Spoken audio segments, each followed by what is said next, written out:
ഇത് ഇങ്ങനെ സംഭവിക്കുന്നുണ്ട് എങ്കിൽ അത് പരിഹരിക്കാനുള്ള മാർഗങ്ങൾ നമ്മളിതാ തുടങ്ങിക്കഴിഞ്ഞിരിക്കുന്നു എന്ന രൂപത്തിൽ പറഞ്ഞാൽ ഈ വിഷയം ഇങ്ങനെ വഷളാകുമായിരുന്നു.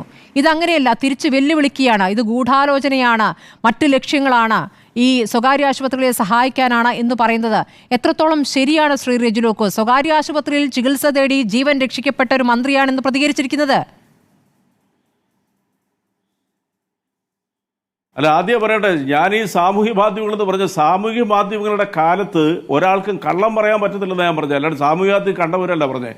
നിങ്ങളുടെ മാധ്യമങ്ങൾ നിഷ്പക്ഷമായിട്ട് കേരളത്തിലെ ജനങ്ങളുടെ അടുത്തേക്ക്, സാധാരണക്കാരും പാവപ്പെട്ട ജനങ്ങളുടെ അടുത്തേക്ക്, അതീവ ഗുരുതരാവസ്ഥയിലുള്ള രോഗികളുടെയൊക്കെ അടുത്തേക്ക് നിങ്ങളത് മൈക്ക് നീട്ടിക്കുക. അവർ പറയും ഞങ്ങളുടെ ജീവൻ രക്ഷിക്കുന്നു, ഞങ്ങളുടെ സമ്പാദ്യം നശിപ്പിക്കാതെ കൊണ്ട്, പോക്കറ്റ് നഷ്ടപ്പെടുത്താതെ കൊണ്ട്, ഞങ്ങൾക്ക് ഈ സംസ്ഥാന സർക്കാരിൻ്റെ ആതുരാലയങ്ങളാണ് ഞങ്ങളുടെ ജീവൻ രക്ഷിച്ച് സംരക്ഷിക്കണമെന്ന് പറയാത്ത ഏതെങ്കിലും വ്യക്തി ഉണ്ടെങ്കിൽ അത് അവർ വേറെ ആരുടെങ്കിലും ഏജന്റ് ആയിരിക്കും. ഒരു തർക്കമില്ല കരുതി.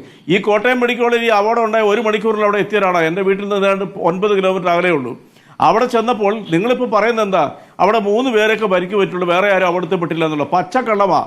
അത് ഡോക്ടർ ടി.കെ. ജയകുമാർ എന്ന് പറയുന്ന മഹാനായ, ഞങ്ങൾ മഹാനെന്ന് വിളിക്കുക, എൻ്റെ നാടിൻ്റെ തൊട്ടടുത്താണ് അദ്ദേഹം താമസിക്കുന്നത്. അദ്ദേഹം ഊണ് ഉറക്കമില്ലാതെ കണ്ട് 3-3.5 മണിക്കൂർ മാത്രം ഉറക്കമൊഴിച്ച് അദ്ദേഹം ചെയ്യുന്ന സേവനങ്ങൾ, ഏതാണ്ട് 3000-ഓളം ഓപ്പൺ ഹാർട്ട് സർജറി, അങ്ങനെ ഇന്ത്യയിൽ തന്നെ, ഇന്ത്യയുടെ വിവിധ സംസ്ഥാനങ്ങളിൽ നിന്ന് ഈ ഡോക്ടറെ വിശ്വസിച്ച് വരുന്ന കോട്ടയം മെഡിക്കൽ കോളേജ്. അവിടെ വി.എൻ. വാസവൻ എന്ന് പറയുന്ന ആൾ MLA ആയിരുന്നപ്പോഴും പാർട്ടി ജില്ലാ സെക്രട്ടറി ആയിരുന്നപ്പോഴും ഇപ്പോൾ മന്ത്രിയായിരുന്നപ്പോഴും അദ്ദേഹത്തിന്റെ നേതൃത്വത്തിൽ ആ മെഡിക്കൽ കോളേജിൽ നൽകുന്ന കരുതലും സേവനങ്ങളും നിങ്ങൾ ഇങ്ങനെ സ്റ്റുഡിയോയിലിരുന്ന് വക്രീകരിച്ചാലൊന്നും ജനം മറക്കത്തില്ല. അതൊരു വസ്തുതാപരമായ കാര്യമാണ്. ആ ഡോക്ടർ ടി.കെ. ജയകുമാറിനെ കേരളത്തിലെ യൂത്ത് കോൺഗ്രസിന്റെ ഒരു വൈസ് പ്രസിഡന്റ്, നിങ്ങളുടെ ചാനലാണെന്ന് എനിക്ക് സംശയമുണ്ട്, ഇവൻ അവിടെ എന്തെടുക്കുമായിരുന്നാണ് ചോദിച്ചത്. അതൊന്നും കേരളത്തിലെ അറ്റ്ലീസ്റ്റ് ഞങ്ങൾ കോട്ടയംകാർ പൊറുക്കത്തില്ല, അറിയാവോ? ആ ഡോക്ടറെ ദൈവതുല്യാട്ടോ ഞങ്ങൾ കോട്ടയംകാർ കാണുന്നത്. കോട്ടയത്തല്ല, കേരളത്തിൽ എല്ലായിടത്തും. അദ്ദേഹത്തിന് ഏത് സ്വകാര്യ ആശുപത്രിയിൽ പോയി ചികിത്സ നടത്തിയാലും അല്ലെങ്കിൽ അവിടെ പോയി പ്രാക്ടീസ് ചെയ്താൽ ലക്ഷങ്ങൾ അദ്ദേഹത്തിന് പോക്കറ്റിലേക്ക് വരും. നിങ്ങൾ ആദ്യം മനസ്സിലാക്കുക. അപ്പൊ അത് ആർക്ക് വേണ്ടിയിട്ടാണ്? കേരളത്തിലെ ഏറ്റവും മഹാനുതുല്യനായ ഡോക്ടറെ ഇവനെന്നൊക്കെ പിടിച്ച് ആക്ഷേപിച്ചത് ആർക്ക് വേണ്ടിയിട്ടാണ്? നിങ്ങൾ മറുപടി പറയാം. അതിവിടെ സ്വകാര്യ കൊള്ളയടി സ്ഥാപനങ്ങളായ ആശുപത്രികൾക്ക് വേണ്ടിയിട്ടാണ്. ഞാൻ എല്ലാ ആശുപത്രിയും ആക്ഷേപിക്കുന്നതല്ല, നിങ്ങളത് മറന്നുകൊണ്ടാണ് ഈ ചർച്ചയൊക്കെ സംഘടിപ്പിക്കുന്നത്. ഞാൻ പോലും സർക്കാർ ആശുപത്രിയിലെ അഭയം പ്രാപിച്ചിട്ടുള്ള എൻ്റെ കൈവിരലിന് ഒരു വിഷയം ഉണ്ടായപ്പോൾ അതിപ്പോ സജി ചെറിയാൻ പറഞ്ഞ ഒരു സത്യസന്ധമായ ഒരു വാക്കിനെ പിടിച്ചുകൊണ്ട് ഈ സ്വകാര്യ ആശുപത്രികളെ കൊള്ള നിയന്ത്രിക്കാൻ ഇടത് സർക്കാർ വന്ന ശേഷം എന്തൊക്കെ കാര്യങ്ങൾ ചെയ്തു ശ്രീ റെജി ലൂക്കോസ്? ഇത് ആവർത്തിച്ച് പറയുകയാണല്ലോ. എന്ത് തരം സഹായമാണ് ഇവിടെ ചെയ്യുന്നതെന്ന് ഒന്ന് വിശദമാക്കേണ്ടതുണ്ട്. ഇവിടെ ക്ലിനിക്കൽ എസ്റ്റാബ്ലിഷ്മെന്റ് ആക്ട് കൊണ്ടുവരണമെന്ന പ്രധാനപ്പെട്ട ഒരു ആവശ്യം ഉന്നയിക്കപ്പെട്ടിട്ട് അതിന്മേൽ എന്തു ചെയ്തു? അങ്ങനെ എന്തെങ്കിലും ഒരു നടപടി ഉണ്ടായോ? ഈ വലിയ രീതിയിലുള്ള കൊള്ള നടക്കുമ്പോൾ അത് ഏകീകരിക്കാൻ, ചികിത്സയ്ക്കുള്ള തുക ഏകീകരിക്കാനുള്ള എന്തെങ്കിലും സംവിധാനം ഉണ്ടായോ? പിന്നെ എങ്ങനെ സഹായിക്കാനാണ് ഈ സമരം കൊണ്ട് ഈ പാവപ്പെട്ട രോഗികൾ, ജീവിക്കാൻ വഴിയില്ലാത്ത രോഗികൾ, ഇപ്പോൾ മരിച്ചുപോയ ബിന്ദുവിന്റെ കുടുംബത്തെ പോലുള്ളവർ എങ്ങനെയാണ് ഈ സ്വകാര്യ ആശുപത്രികളെ ആശ്രയിക്കുക? പറയുന്നതിൽ എന്തെങ്കിലും ഒരു ലോജിക്ക് വേണ്ടേ?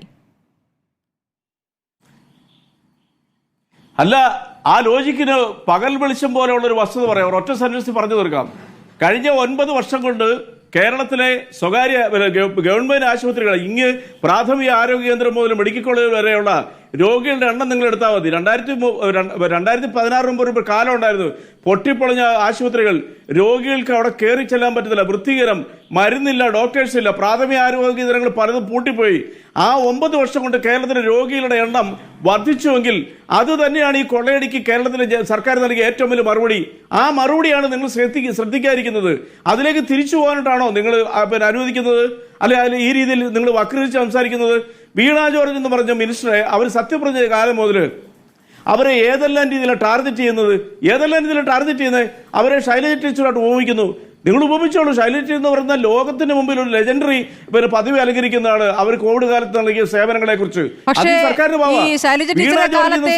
ചികിത്സയുമായി ബന്ധപ്പെട്ടാണ് ഇപ്പോൾ 2019 കഥയാണ് മന്ത്രി സജി ചെറിയാൻ പറയുന്നത്.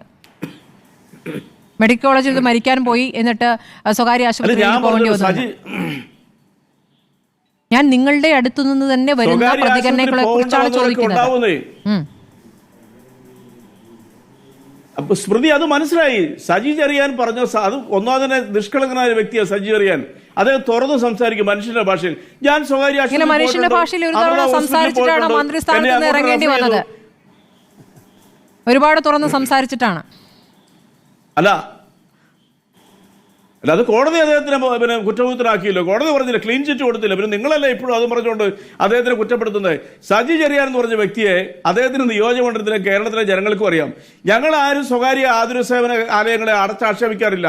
പക്ഷേ ഇവിടെ കോടാനുകോടികൾ നിക്ഷേപം നടത്തിയിട്ട് രോഗികളെ കിട്ടാത്തൊരവസ്ഥയിൽ വരുമ്പോൾ അത് സർക്കാർ ആശുപത്രികളുടെ മേൻബോർഡ് മാത്രമാണെന്ന് തിരിച്ചറിയാതെ കണ്ട് അവർക്ക് വേണ്ടിയിട്ട് തെരുവിൽ അഴിഞ്ഞാടുമ്പോൾ ഞാൻ നിങ്ങളോട് ഒറ്റ കാര്യങ്ങൾ പറയട്ടെ. അവർക്ക് വേണ്ടി തെരുവിൽ അഴിഞ്ഞാടുന്നത് എങ്ങനെയാണ് താങ്കൾക്ക് സ്ഥാപിക്കാൻ കഴിയുക ശ്രീ റെജി ലൂക്കോസ്? അതൊന്ന് സ്ഥാപിക്കൂ. എങ്ങനെയാണ് അത് സ്ഥാപിക്കാൻ പറ്റുന്നത്? ഈ സമരം എന്നുള്ളത് എന്തിനാണ് യഥാർത്ഥത്തിൽ നടന്ന സമരം? ഈ നിമിഷം എന്താണ് യഥാർത്ഥത്തിൽ സമരത്തിനുള്ള കാരണം? ഈ സമരത്തിനുള്ള കാരണങ്ങൾ പലതും മറച്ചു വെക്കാനായിട്ടാ. തങ്ങളുടെ കാലത്ത് കേരളത്തിലെ രോഗികളെ വഴിയാധാരമാക്കിയ ഒരു സർക്കാർ 2016 വരെ അതിന്റെ ജാള്യത മറയ്ക്കാനും മറ്റു ചില കാര്യങ്ങൾ കേരളത്തിലെ ജനങ്ങൾ ചിലരെ വിരൽ ചൂണ്ടിക്കൊണ്ട് കൊള്ളയടിച്ച പല ദുരന്തങ്ങളെയും പോക്കറ്റിലാക്കാൻ വേണ്ടി പിരിവ് നടത്തിയവരുടെ ജാള്യത മറയ്ക്കാനും കേരളത്തിലെ ജനങ്ങൾ സ്വകാര്യ നടന്ന ഒരു ദുരന്തത്തെ കുറിച്ചാണല്ലോ നമ്മൾ ഇപ്പോൾ കഴിഞ്ഞ ഇത്രയും ദിവസങ്ങളായി ചർച്ച ചെയ്യുന്നത്. 6 ദിവസം മുമ്പ് ഒരു സംഭവം ഉണ്ടായിട്ടുണ്ടല്ലോ.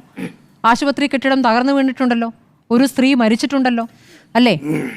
അതൊരു യാഥാർത്ഥ്യമല്ല എന്ന് പറയാമോ? അത് ഉപയോഗിക്കുന്ന 3 നില കെട്ടിടമാണല്ലോ. ഉപയോഗിക്കുന്ന 3 വാർഡുകൾ പ്രവർത്തിച്ചിരുന്ന ഒരു കെട്ടിടത്തിന്റെ ഒരു ഭാഗമാണല്ലോ അടർന്നു വീണത്. അത് അടച്ചിട്ട ശുചിമുറിയാണ് എന്ന വാദം പൊളിഞ്ഞല്ലോ. അല്ലേ? എല്ലാം ഇങ്ങനെ പൊളിഞ്ഞു വീഴുകയാണ്. വാദങ്ങൾ പൊളിയുന്നു, കെട്ടിടം പൊളിയുന്നു. അതെ ശ്രുതി, ഒറ്റ മറുപടിയാണ്. നിങ്ങളുടെ വാദങ്ങളാണ് കേരളത്തിലെ ജനങ്ങളുടെ മുമ്പിൽ പൊളിഞ്ഞടങ്ങുന്നത്. 2021 മുമ്പ് നിങ്ങൾ ഇതിലൊക്കെ എത്രയോ വലിയ വാർത്തകൾ ചമച്ചിരുന്നു, എത്രയോ ചർച്ചകൾ നടത്തിയിരുന്നു. നടക്കുന്ന സംഭവങ്ങളിൽ ചോദ്യങ്ങൾ ഉണ്ടാകുമ്പോൾ 9 വർഷം മുൻപത്തെ സർക്കാരിന്റെ ഭരണം നോക്കൂ, അന്നത്തെ കെട്ടിടത്തിന്റെ പഴക്കം നോക്കൂ. 9 അല്ല, 2012 കാര്യം പറഞ്ഞുകൊണ്ടിരിക്കുകയാണ് ഇപ്പോഴും. 2012 അതിൽ ആ കെട്ടിടം മാറ്റാൻ പറഞ്ഞതാണ്, കെട്ടിടത്തിൽ കുഴപ്പമുണ്ടെന്ന് റിപ്പോർട്ട് കൊടുത്തിരുന്നതാണ് എന്ന്. എന്നിട്ട് 2025 ആയിട്ടും അത് മാറ്റിയിട്ടില്ലെങ്കിൽ അത് ആരുടെ പിഴവാണെന്ന് ചോദ്യം വരുമ്പോൾ ജനങ്ങൾ ചോദിക്കുന്നു എന്ന് പറഞ്ഞ ജനം ആരോടാണ് ചോദിക്കുക? ഭരിക്കുന്നവരോടല്ലേ ചോദിക്കുക? ചോദ്യം ചോദിക്കുന്നവരോട് ജനം വീണ്ടും ഒരു ചോദ്യം ചോദിക്കുമോ? ജനങ്ങൾക്ക് വേണ്ടിയല്ലേ ഈ ചോദ്യം വരുന്നത്? ഞാൻ താങ്കളിലേക്ക് വരാം.